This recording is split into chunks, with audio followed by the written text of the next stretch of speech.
Okay, my name is Christer Holm. I'm given the task to guide you through this museum in a record time. I have to do it in 40 minutes, which is almost impossible. The reason why I'm standing here is because I'm one of these volunteer guides. I spent 44 years in the army, half of it in Swedish tanks and half of it in almost everybody else's tanks because I was in the intelligence service.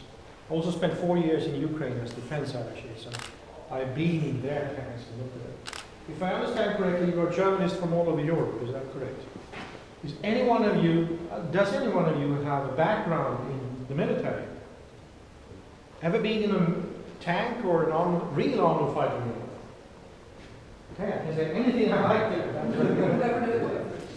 Let's start here. This is the first Swedish tank. In order to be a tank, by definition, you need to have a track on the vehicle, you need to have a turret, and you need to have a gun. Not a machine gun, but this is a tank from the First World War, and at that time nobody knew what a tank really was. We bought these tanks as kits from Germany, the one country in the First World War that had almost no tanks. But they tried to build, and they produced this German LK2. And we bought 10 of them as kits, and we took them to Sweden. The requirements we had was these tanks must be able to drive as fast as the infantry could walk. Not faster than that. And they have to be able, with the tracks, to cross the bomb. If that is a tank, this tiny thing is called tankette. This is Coca-Cola, this is Coca-Cola Light. Somebody came up with the idea in the 1920s that you should build a vehicle that is smaller than a tank. They thought it would be able to run around in the forest and pick up, find position, fire machine guns, get away before anyone can do anything. This is the first really produced in Sweden tank. We had a company called Axvall. The construction you see there is called wheel cum track. It means that you can drive either on the tracks or on the wheels. And the reason why they needed that was in the 1920s, early 1930s, they couldn't make tracks that could take the wear and tear of driving on pavements. They broke. So in order to save the tracks, they added wheels to drive on the roads. And when you just went out into the terrain, you picked up the wheels and continued to drive on the tracks. Technically, it worked. Tactically, it was a bad idea. We tried it, the Germans tried it in several other countries, but nobody produced any number of tanks with that configurations. The Russians, the Soviet Union, they had another idea. They took the tracks off the tank, put the tracks on shelves and on the wheels, driving the tank. They had powered wheels, nobody else had that. So you could actually drive on the wheels of the tank. And then if you wanted to go out in the terrain, you put our tanks on. They built 10,000 of these tanks. And then the Second World War started. Turned out to be a lousy idea. They never used that. They only drove on tracks all the time, because the tanks were immediately knocked out anyway, so why bother with that? That is actually a Soviet tank that we got here from Finland.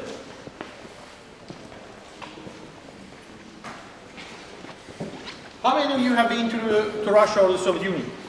You have. Okay. Why do the armed forces of the Soviet Union or Russia need an amphibious tank? Because this is an amphibious tank. It can swim. Why do they need it? A lot of rivers. Sorry? A lot of rivers, river beds crossing. Yes, exactly. A lot of rivers, and very, very wide rivers, and the lack of roads and bridges. That's why they needed something that could swim, could cross with the infantry in boats and support them on the other side. This is the T-37. Here inside are balsa wood to make it float. They built about 1,000 of these, and then they built the T-38. They built several thousands of the T-38. When the Second World War started, they turned out to be absolutely horrible and lousy, and they were knocked out immediately or they sank, because they were lousy swimmers as well. They just sank if there were some sort of waves or anything. The Finns took this in the first winter war, and since we supported the Finns, we got it as a sort of, present for help. Now the Russians want it back. Anybody from Russia here, by the way? I have to be careful. The Russians want it back, but we will not return it. Let's move on to the 1930s, and we are still in the 1930s, but we're getting up to the Second World War now. This is the first really well-done Swedish tank. It's called Model 38. It was built by Landsverk. The same company built that. As you can see, it looks like any modern tank. It has a gun, turret, normal configuration, so to speak. This was a very well-done tank. The whole thing here, they built several variants of this. We have the 38, we have the 40 over there. There's a 39, there's a L60, which they exported, etc. When the Second World War started, in 1939, Sweden had 16 of these. How many tanks did the Soviet Union have? 50,000. How much? 50,000? No. That's, well, they wish they had. A few thousand, something like that. No. First of all, you have to remember this, the Second World War started in 1939. The Soviet Union was one of the countries that started the war. At that time, they had 20,000 tanks. When the Germans attacked in 1941, they had 23,000 tanks. We had 16.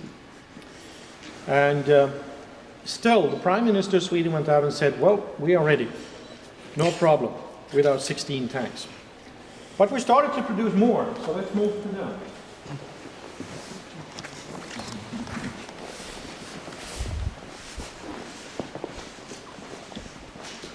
Well, if you see this tiny thing here, this is also labeled as a tank in Sweden, but it only has machine guns. We bought this from Czechoslovakia, a country that does not exist anymore, because the Czechs had a very good heavy industry. They could produce mostly artillery, but also armored fighting vehicles. So we bought 48 of these, but they didn't have any tank guns. They couldn't knock out any other tanks. This is the first really good Swedish armored car. The difference between a tank and an armored car is, of course, the car runs on wheels. It has a turret, it has an automatic cannon, it has drivers in front and back. It could go equally fast in both directions. The drivers used to compete. Who has driven the most during the day? This was a very good vehicle, but we actually built it for Denmark. And Denmark was occupied by Germany, so we took them over, so to speak. Foreign armored cars, like the Germans or whatever, they used to have more wheels. They had 6 or 8 wheels. So they were better in the terrain. But basically this was an armored car that could stand up to all the requirements of combat for armored cars. And we used it up until almost the 1960s. Here you see the continuation of the 38 until 1973 anyway. So let's move over here.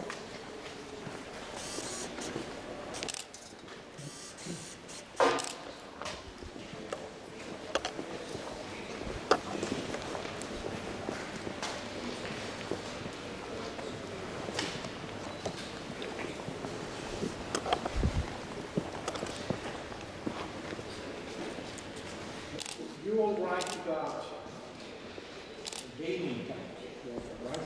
Or other games. So you're mostly interested in the tactical aspect or the technical aspect? Because I don't have time to do everything, you know that. But I'm going to concentrate on 2 very important tanks. This one and the one over there, which we are going to get to in a short minute. This is the US M4. It's called the Sherman by the Brits, and the name stuck, so everyone calls it Sherman nowadays. When the Second World War started, the US Army had almost no tanks at all. They had a few vehicles, but nothing really important. So what did they do? Well, the United States produced 77% of all cars in the world when the war started. The Germans produced 4.7. That's the difference in their industry. The US had the assembly line. They could push out things like that. While the Germans did not have it. They had to produce their tanks at a sort of workshop. The tanks were standing still and people brought things to the workplace where they mounted everything on it. So they called up all the car factories and they said, we need to produce tanks. you need to produce this one. And they made 50,000 of them. They made them so fast, so long before the war ended, they had to reduce production because you were working too fast. And all the car factories, they made their own model because they need engines from all over the place. This one has 5 car engines mounted in the back in a sort of star configuration for driving the tank. But there were 7 different engines used in this.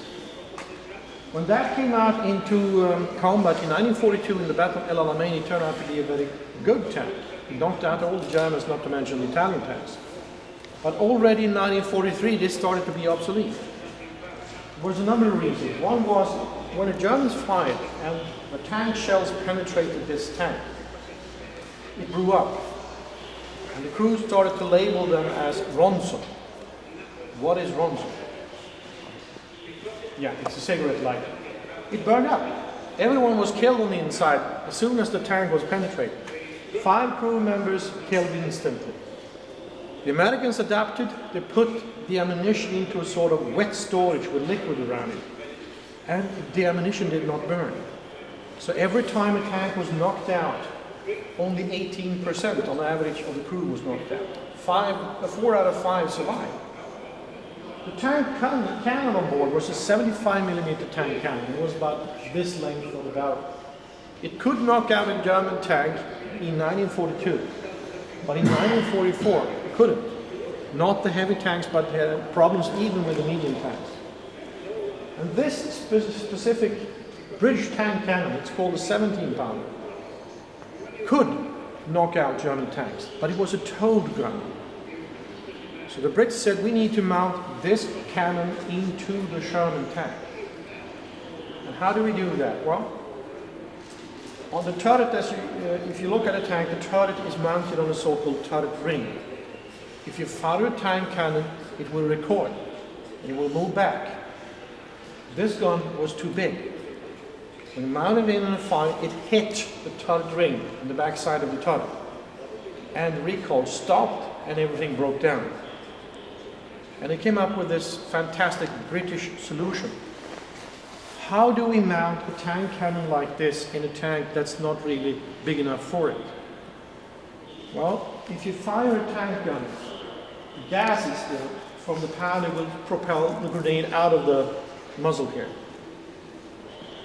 The gun will at the same time recoil going backwards.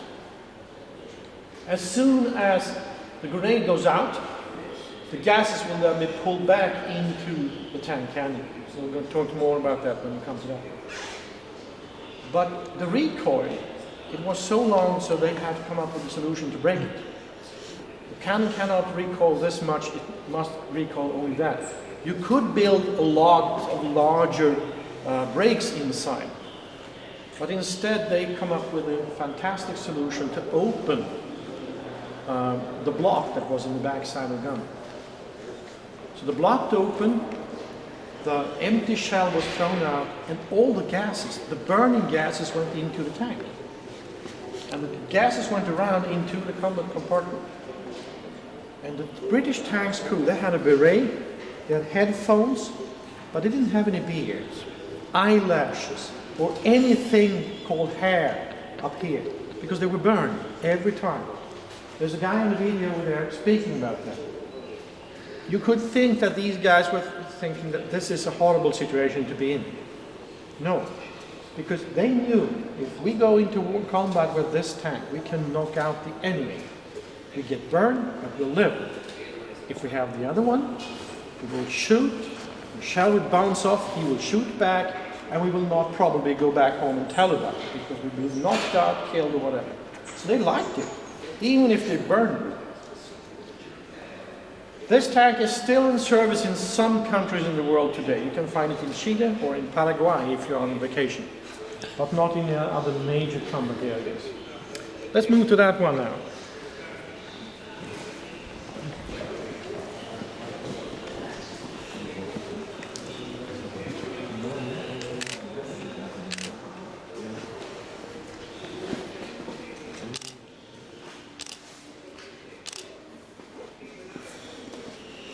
If you are invited to sit down with some Russians for dinner, and if you do, you will see that they are drinking vodka, and you have to drink with them. And let me give you a piece of advice here. Do not try to compete with these guys. They are professional drinkers. It's impossible. You can't keep up. And if you tell them, as I did, that they ask, who are you? And I'll tell them, jag tankist, I'm a tanker. They force you to drink twice as much because in their view, a tanker is up here, and that's the infantry. And it's heavy going, I can tell you that. If the subject comes up then, what was the best tank in the Second World War? Every one of them will always tell you it was this one, the T-34. And you can't make them change their mind. It's impossible. You shouldn't even try because you might be thrown out of the dinner or whatever. This is a very good tank, but it's not the best. The best one was the German Panther tank. But the Panther was sort of designed after some of the principles that guided this one. When the Germans attacked the Soviet Union, the Russians had already 1,000 of these tanks. For the troops, that came as a surprise, because they didn't know about them. But the German intelligence knew, and there's a whole question of why didn't they inform the army of this new threat. This tank, if you look at it, it has sloped armor, it's heavy armor, it's hard to penetrate. Wide tracks, you can cross country almost everywhere. This is the late version with the 85mm tank gun. The first one had a 76, but it could knock out any German tank, if they hit them. It had a diesel engine. And from all aspects, this should be one of the best tanks. But it was produced in the Soviet Union, and it was used with Soviet tactics.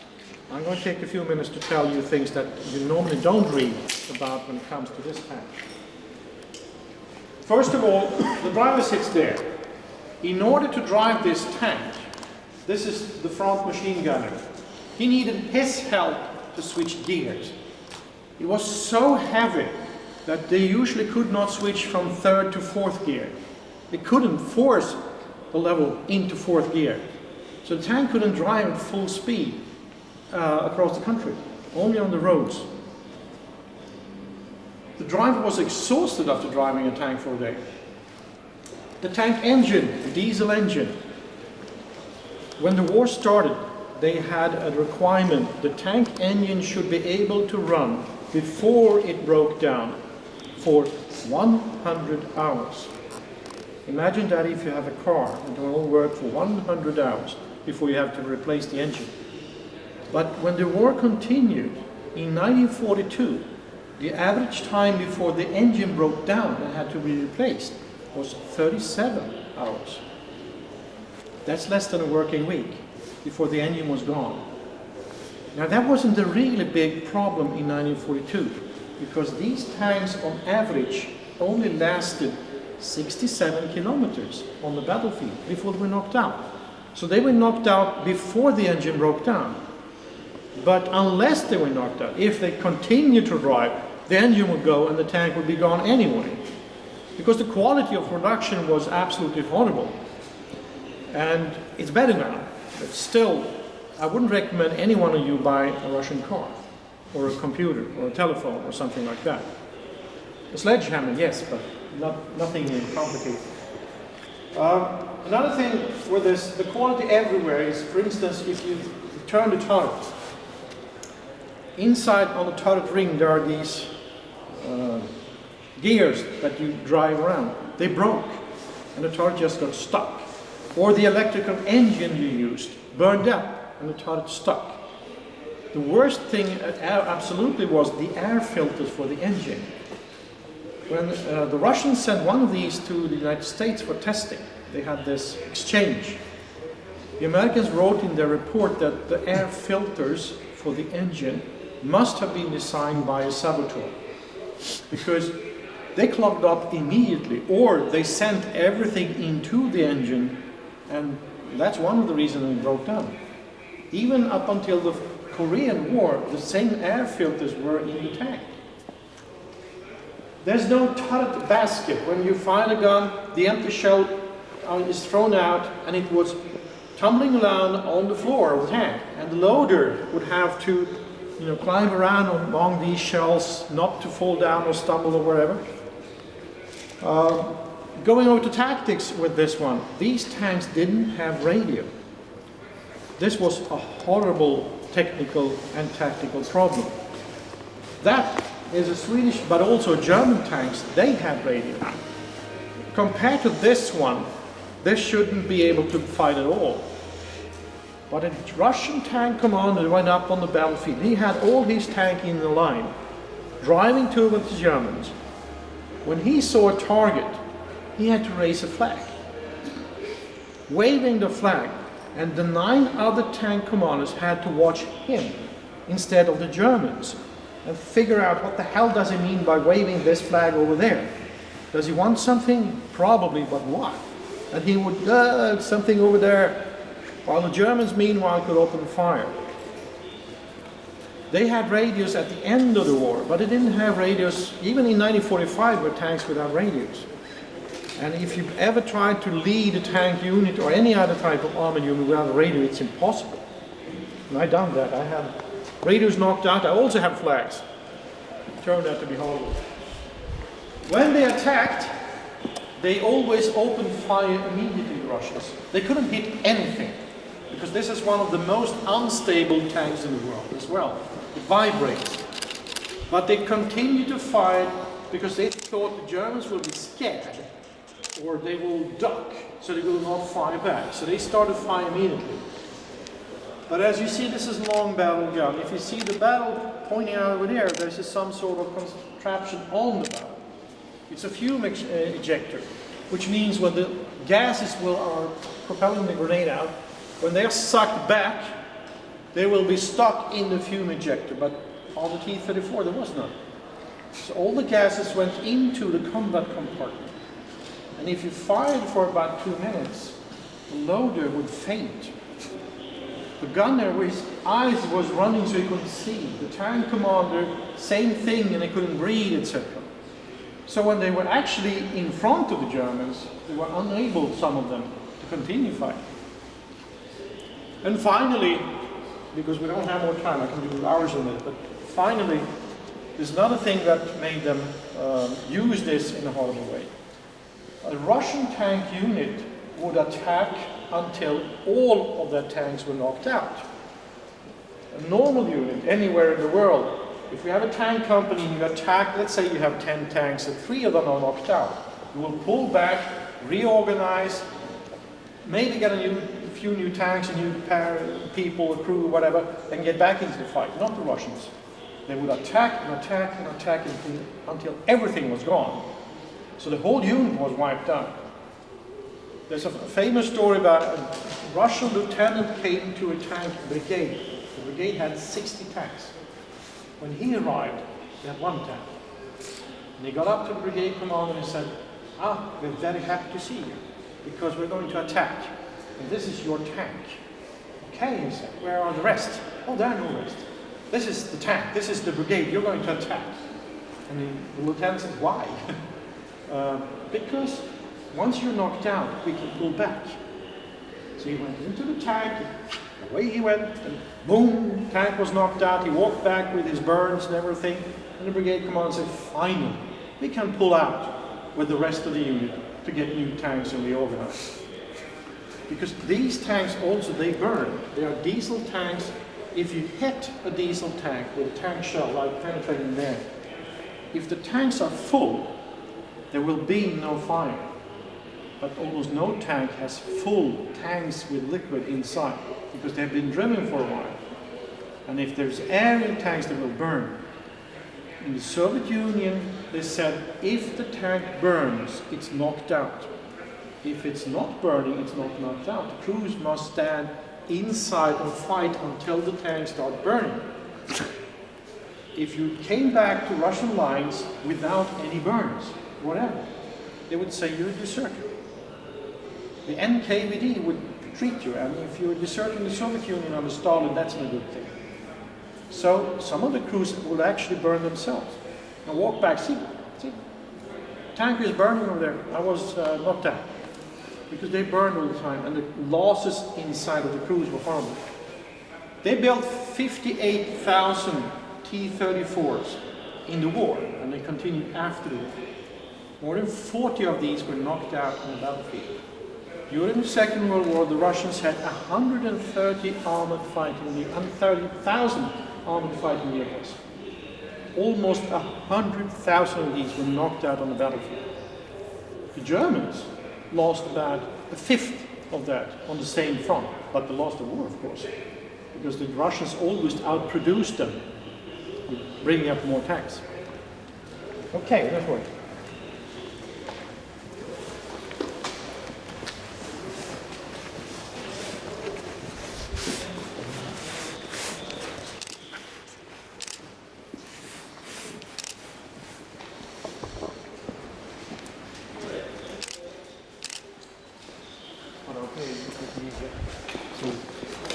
Så længe det er under lampen. Yep. Jeg har prøvet sådan et billede. Is anyone from Germany? Yeah. Do you know this piece? Yep. Have you ever driven through it before it was part of Germany? I drove through Checkpoint Charlie into DDR as a Swedish intelligence officer. And I can tell you I was kind of worried. But the thing was, I was invited. I participated in a Soviet exercise where two tank divisions fought against each other. I can tell that's the most awesome thing I ever seen in my whole life. I've never seen so many tanks, so many guns firing, etc. Absolutely beautiful. But it's gone now.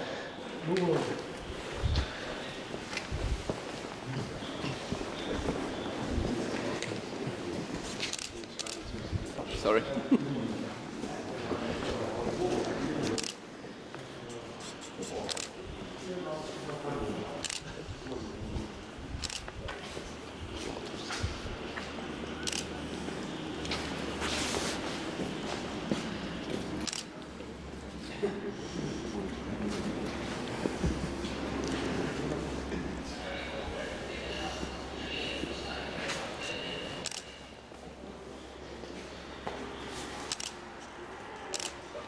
Since we now went through Checkpoint Charlie, we went from the Second World War into the Cold War. And in Sweden, after the Second World War, we found out that everything we had was obsolete, and the situation on the battlefield had changed dramatically with the introduction of nuclear weapons.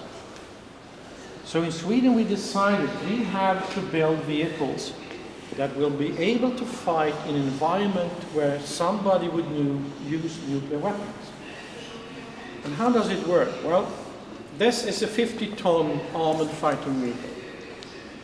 If somebody would drop a nuclear weapon on the church in my hometown, it's about 3 kilometers in that direction, and they would drop a tactical nuke, and we here would find out 5 minutes in advance there's a nuke coming. And we jump inside this one. Well, not all of us. It will be a competition, of course. We jump into this one. Those who are on the inside will survive. The whole building will be gone. There will be fire everywhere. But a 50-ton armored fighting vehicle cannot be knocked out by a tactical nukes if it's a few kilometers away. It will rock, of course, but it will not be knocked out. The fire will not reach you, and the radiation will be stopped by the armor. So as soon as the blast is over, you will start the engine and will drive out of the area. That was the theory. They will probably sit inside and wonder what the hell happened, but anyway, that's the theory at least. There is something called the EMP effect, which means that it will be an electronic wave as well, burning out radius, etc. But if you harden against that, you can do that. That's the thing. It's been tested in both in the Soviet Union and the United States, and we know it works. So, what we needed for the northern part of Sweden was to have an artillery piece, 15 centimeters like this, able to fire very, very long distances. This will fire 25 kilometers. Today, that's not very far. The artillery that can fire up to 50 kilometers or even further. But when we built this one, they fired 15, and we built 25. The roads are sparse in northern Sweden, so this one would probably drive along one road and fire across the landscape, and the shells would land 25 kilometers further on. But the big thing about this vehicle was, this cannon here was loaded through a cassette in the back. You could fire 14 shells in less than a minute. There's not a single artillery piece yet in the world that can do that. And if you started firing with this, let's say you got a command from headquarters, there's some sort of enemy comes over there, and you fire all your 14 shells in less than a minute, you would then drive away. Why? Because he has artillery radar, and he could see your shells coming, and he could compute that if the shells are coming from that direction, you must be located in that, and we would fire a counter battery. But we would be driving away before the first shell would hit the target, because they were already in the air going 25 kilometers while we were driving. So when he started his counter battery, he will hit an empty spot. We scrapped all of this because we couldn't afford them. But it's still the best thing in the world, strange enough. Let's move to the best tank in the world over here.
Some losses.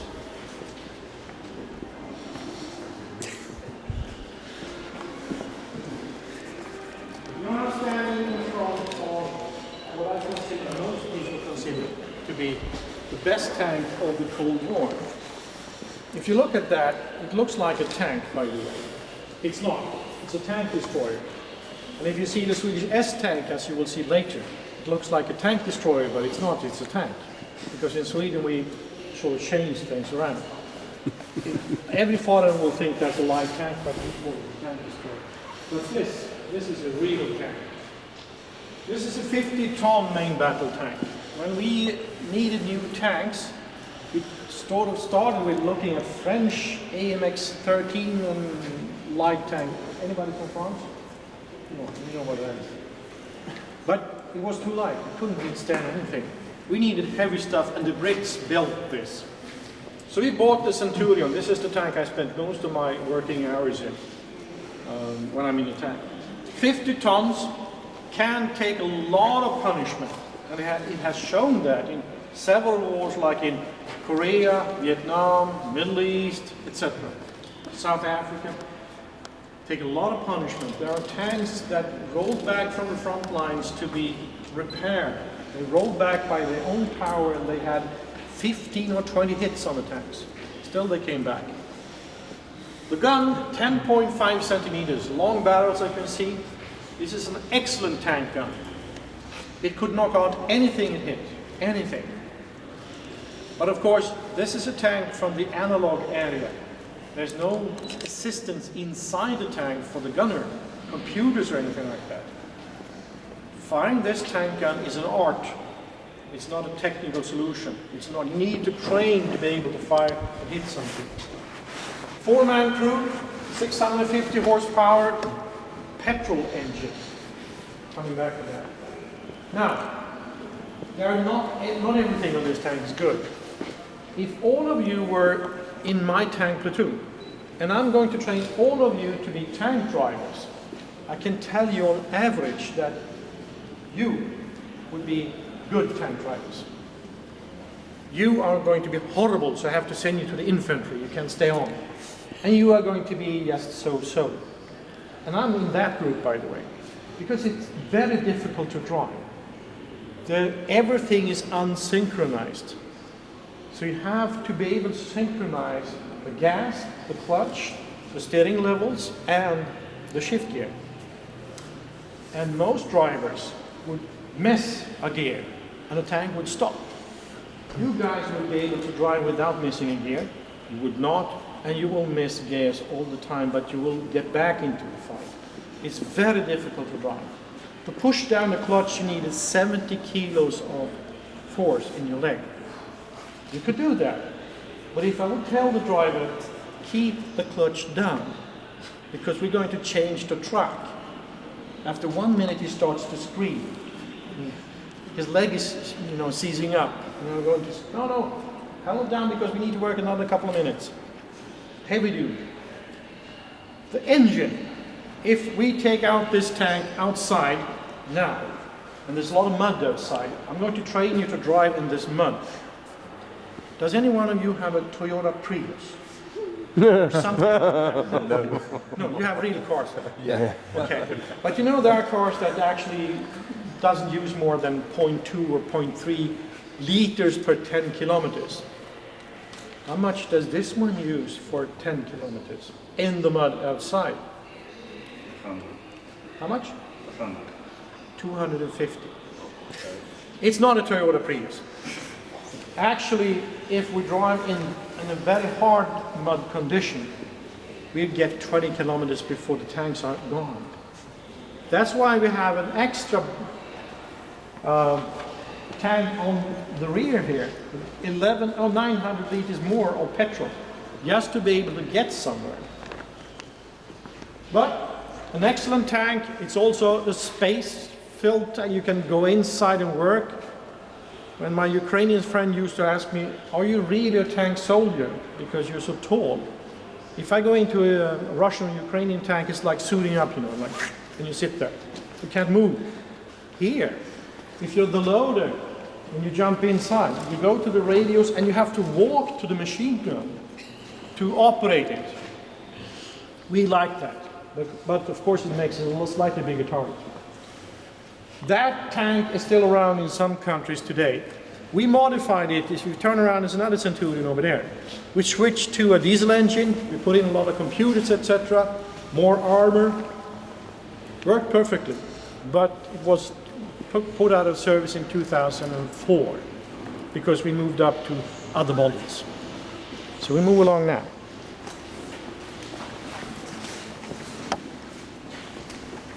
This is the British follow-up to the Centurion. It's called the Chieftain. In the competition of the worst tank engine in the world ever, there's a hard competition between this one and the T-34. This is built by British Leland and Visionary.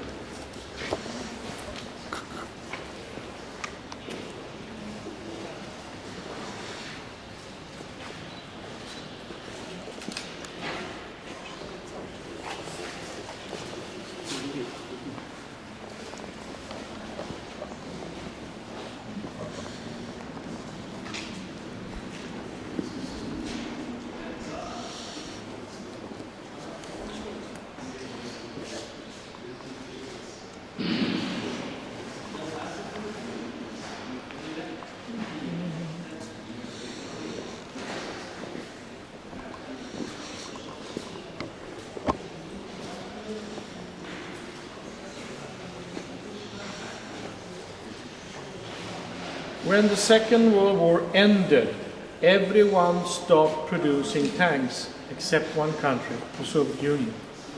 They never stopped because they knew that if you produce a huge amount of them, you're going to get a huge amount of them knocked out, but you will win anyway, because that's their conclusion from the war. Stalin said that quantity is also a quality. So they started producing and they kept on producing tanks like the T-34, etc., the T-55 over there, They moved on up until this model. This is the T-72. It's built in about 25,000 copies. It started with a T-64, it's T-72, there's a T-80, T-90, etc. Russian tanks are always modeled out in the literature as less good tanks compared to Western tanks. But that's a lot of propaganda as well. Russian tanks are actually very good. This T-72, if you look at it, it has a huge tank cannon, 12.5 centimeters. It's very low. It's about 10 tons lighter than, for instance, that one. And why? Well, it only has a 3-man crew. They took away the loader. The loader in a tank, to be able to push in the tank shell, it has to stand, which means the tank has to be rather high. If you take away the loader, everyone sits down, and you reduce it about half a meter. So you can have the same protection level as a 50-ton or even 60-ton tank if you have a 40-ton, but no loader, like this Russian thing. It has an automatic loader, a system that the Russians introduced into tanks. It's getting to be more and more accepted everywhere. Of course, if there's a technical failure, you cannot continue to fight because there's no guy to push in the grenades. It's possible to hand load this, but it will take you about a minute to get the shell in. But if you use the autoloader, you will be able to fire on. Now, it's not very fast. A manually loaded tank gun will fire faster than this one, but it does work. This tank could take a lot of punishment. If you go out on the internet, YouTube, look at T-72s in Syria, you will see Syrian tank commanders coming driving in these tanks. They look horrible. They're hit everywhere. And they would jump out and say, yeah, I was hit there and there and there and this and this, and we just rolled on and fought. But if you have a huge penetration, let's say you penetrate the front armor here or in the side, the ammunition is stored in such a way that the chances that it will explode is very, very high. Like the Germans before wet storage. And if the ammunition explodes in this one, if the hatches are closed, which they normally are, because the Russians always fight with closed hatches, so they teach everyone, fight with closed hatches.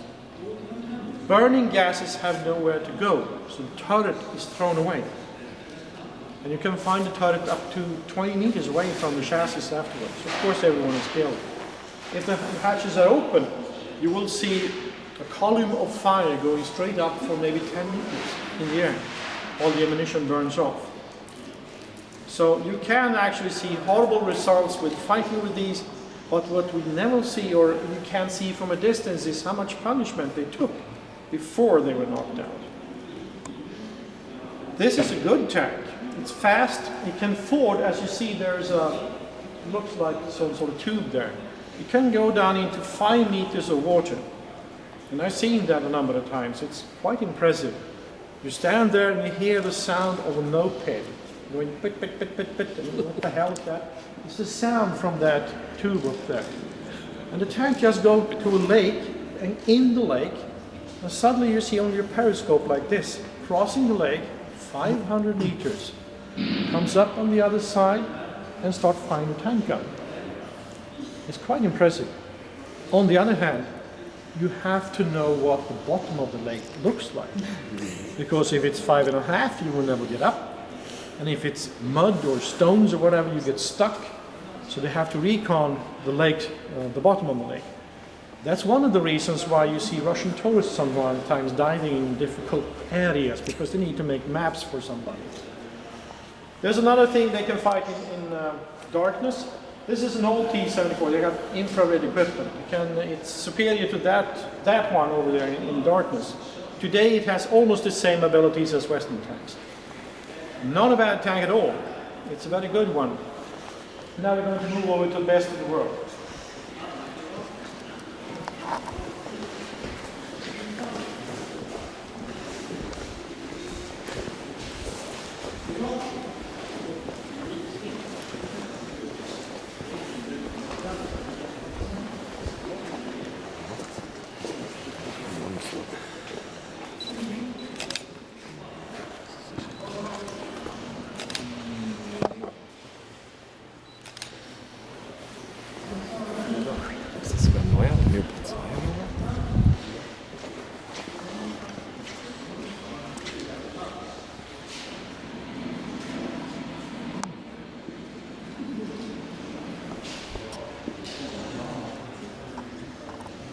not going to wait for your colleagues over there. In Sweden, we have the Centurion tank, and we have the S tank, which is right now outside of the building. You're going to see that in a few minutes. So I'm not going to talk about that. Both of these tanks needed to be replaced. We made a Swedish tank. We had a concept of a Swedish tank. But to produce a tank today is like building an aircraft carrier or a new fighter aircraft. It's so expensive. And if you only need to produce one for yourself, you cannot afford it anymore. So we looked at the market and we tested a lot of tanks, including T-72s and T-80s, by the way. And we chose this one. This is the German Leopard 2. It's the Leopard 2 A6 as it's called. Today there's 7 there, A7, etc. bought into Germany. It's an excellent heavy tank. It can take a lot of punishment. The tank gun, 12 centimeter, not auto-loaded, there's a loader on board, can knock out anything. Everything inside is computerized. So you can find, the tank gunner only has to point the gun and fire. He will hit anyway. Whatever the distance, whatever the weather, he will hit anyway.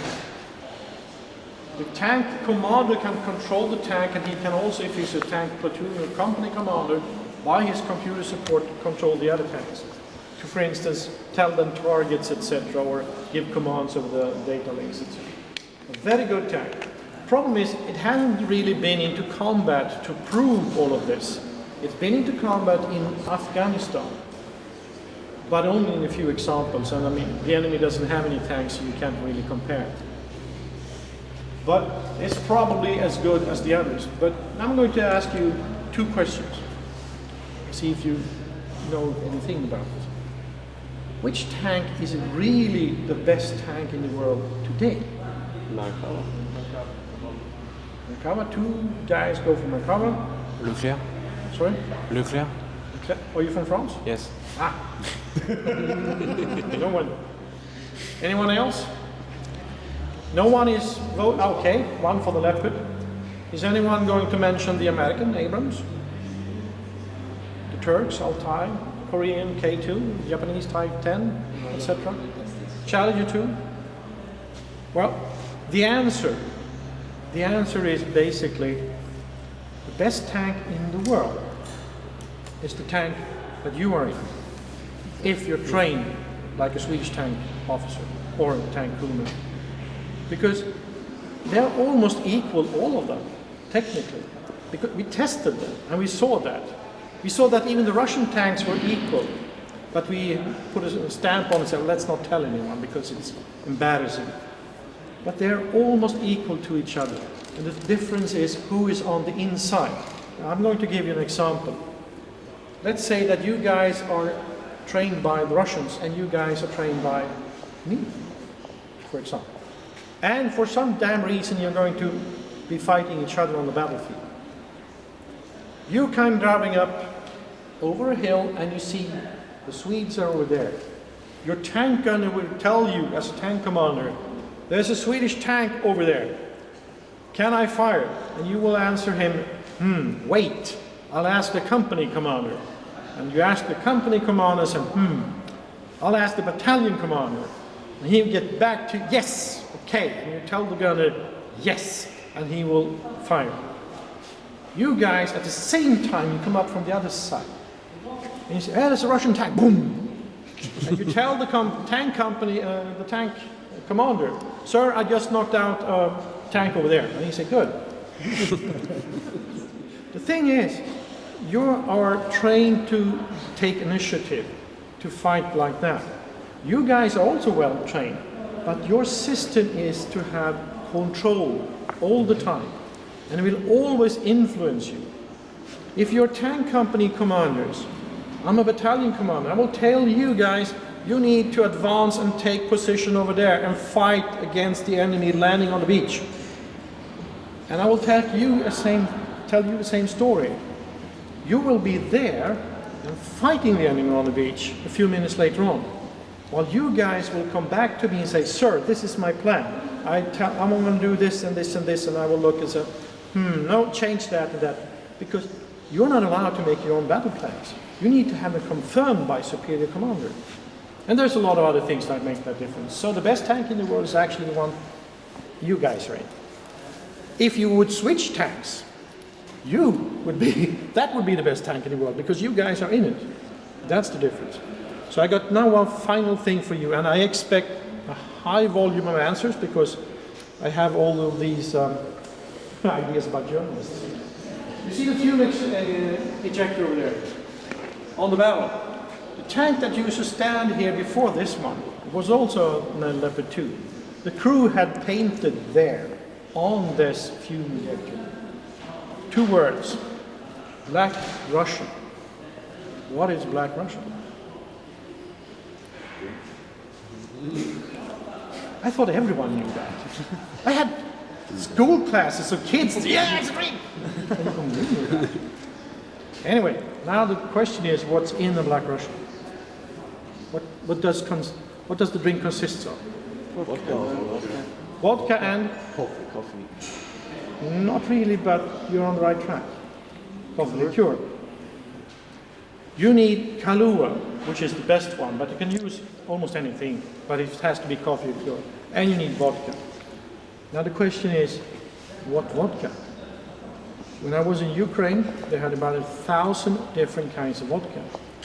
So after drinking a lot of Black Russians, I took my 2 drivers, one Ukrainian and one Russian. I said, I know about Kahlua, but which vodka should I use?